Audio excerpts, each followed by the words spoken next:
ଓଡ଼ିଶାରେ ଆଇନ ଅମାନ୍ୟ ଆନ୍ଦୋଳନ। ଓଡ଼ିଶାରେ ଆଇନ ଅମାନ୍ୟ ଆନ୍ଦୋଳନ। ଆଇନର ଅମାନ୍ୟ ଆନ୍ଦୋଳନ କ'ଣ କ'ଣ ଥିଲା? ଓଡ଼ିଶାରେ ଆଇନ ଅମାନ୍ୟ ଆନ୍ଦୋଳନ 1930 ମସିହାରେ ଆଇନ ଅମାନ୍ୟ ଆନ୍ଦୋଳନ ହୋଇଥିଲା ଗାନ୍ଧିଜୀଙ୍କ ନେତୃତ୍ୱରେ। କେବେ ହୋଇଥିଲା ଆଇନ ଅମାନ୍ୟ ଆନ୍ଦୋଳନ?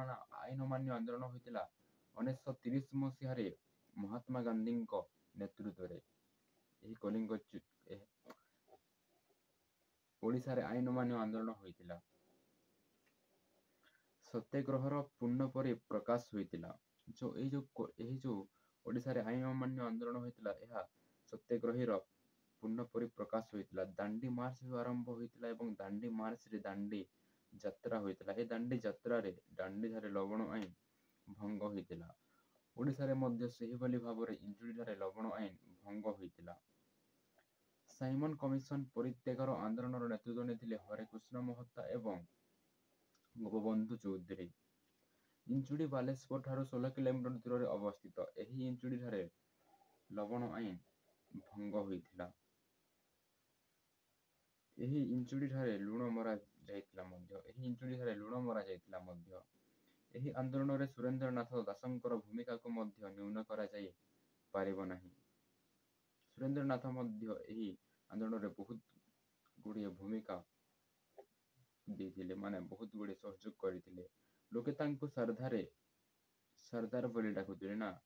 ଗୋପବନ୍ଧୁ ସୁରେନ୍ଦ୍ରନାଥ ଦାସଙ୍କୁ ସର୍ଦ୍ଦାର ବୋଲି ଡାକୁଥିଲେ। 1930 ମସିହାରେ 6 ତାରିଖରେ ଗୋପବନ୍ଧୁ ଚୌଧୁରୀ ଗିରଫ ହୋଇଗଲେ ନା। ଗୋପବନ୍ଧୁ ଚୌଧୁରୀ କେବେ ଗିରଫ ହୋଇଗଲେ? 1930 ମସିହା 6 ତାରିଖରେ ଗୋପବନ୍ଧୁ ଚୌଧୁରୀ ଗିରଫ ହୋଇଗଲେ। ତାପରେ ଆଚାର୍ଯ୍ୟ ହରିହର ଦାସଙ୍କ ନେତୃତ୍ୱରେ 19 ଜଣ ସତ୍ୟାଗ୍ରହୀ କଟକର ସ୍ୱରାଜ୍ୟ ଆଶ୍ରମଠାରୁ ଇଞ୍ଚୁଡ଼ି ଅଭିମୁଖେ ଯାତ୍ରା ଆରମ୍ଭ କରିଥିଲେ।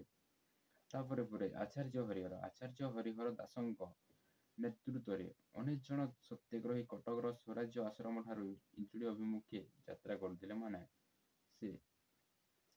କରିଥିଲେ। ଏହାପରେ ଆଚାର୍ଯ୍ୟ ହରିହର ଦାସଙ୍କ ନେତୃତ୍ୱରେ ସତ୍ୟାଗ୍ରହୀମାନେ ଇଞ୍ଚୁଡ଼ିରେ ପହଞ୍ଚି ସଂଖ୍ୟାଧିକ ଲୋକଙ୍କ ସହଯୋଗରେ ଲବଣ ଆଇନ ଭାଙ୍ଗିଥିଲେ। ଓଡ଼ିଶାର ବିଭିନ୍ନ ଭାଗର ସତ୍ୟାଗ୍ରହୀମାନେ ଇଞ୍ଚୁଡ଼ିରେ ଯୋଗ ଦେଇଥିଲେ। ଏହି ଆନ୍ଦୋଳନରେ ବହୁ ସଂଖ୍ୟାରେ ମହିଳା ସତ୍ୟାଗ୍ରହୀମାନେ ମଧ୍ୟ ଯୋଗ ଦେଇଥିଲେ। ଶଙ୍ଖ ହୁଳହୁଳି ଧ୍ୱନି ହୋଇଥିଲା। ଏହିପରି ଭାବରେ ଲବଣ ଆଇନ ଭଙ୍ଗ ହୋଇଥିଲା। ସେମାନଙ୍କ ମଧ୍ୟରେ ମୁଖ୍ୟ ଥିଲେ ରମାଦେବୀ, ମାଳତୀ ଦେବୀ, କୋକିଲ ଦେବୀ, ଜାହ୍ନବୀ ଦେବୀ ଏବଂ ସୁଭଦ୍ରା ମହତା। ଏପ୍ରିଲ 13 ତାରିଖରେ ଆଚାର୍ଯ୍ୟ ହରିହର ସର୍ବପ୍ରଥମେ ସମୁଦ୍ରରୁ ଲୁଣ ମାଟି ଆଣିଥିଲେ। କଟକ ଜିଲ୍ଲାର କୁଜଙ୍ଗରେ ନାରାୟଣ ବରବୀରଙ୍କ ସାମନ୍ତଙ୍କ ନେତୃତ୍ୱରେ ସତ୍ୟାଗ୍ରହୀମାନେ ମେ 8 ତାରିଖରେ ଲବଣ ଆଇନ ଭଙ୍ଗ କରିଥିଲେ।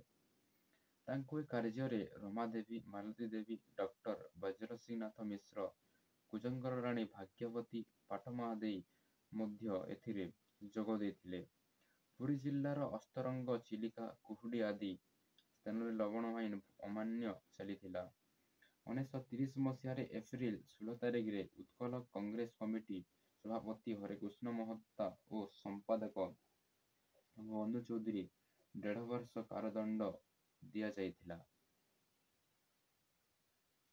ଗାନ୍ଧିଜୀ ୟୁରିନ୍ ଚୁକ୍ତି 1931 ମସିହାରେ ମାର୍ଚ୍ଚ ମାସ ଗାନ୍ଧୀ ୟୁରିନ୍ ଚୁକ୍ତି 1931 ମାର୍ଚ୍ଚ ମାସ 5 ତାରିଖ ଦିନ ସ୍ୱାକ୍ଷରିତ ହୋଇଥିଲା।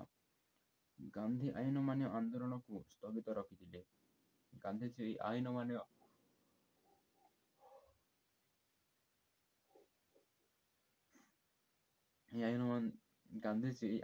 ଆନ୍ଦୋଳନକୁ ସ୍ଥଗିତ ରଖିଥିଲେ, ଷ୍ଟପ୍ କରିଦେଇଥିଲେ। ଚୁକ୍ତି ଅନୁଯାୟୀ ଓଡ଼ିଶାର କଂଗ୍ରେସ ନେତା ଏବଂ କର୍ମଚାରୀ ମୁକ୍ତି ପାଇଥିଲେ। ଏ ଯୋଉ ଓଡ଼ିଶାରେ ଆଇନ ଅମାନ୍ୟ ଆନ୍ଦୋଳନ ହୋଇଥିଲା, ଏହା ଚୁକ୍ତି ଅନୁଯାୟୀ ଓଡ଼ିଶାର କଂଗ୍ରେସ ନେତା ଏବଂ କର୍ମଚାରୀମାନେ ମୁକ୍ତି ପାଇଥିଲେ। ଏହା ଥିଲା କଳିଙ୍ଗ ଯୁଦ୍ଧର କାରଣ ଓ ଫଳାଫଳ।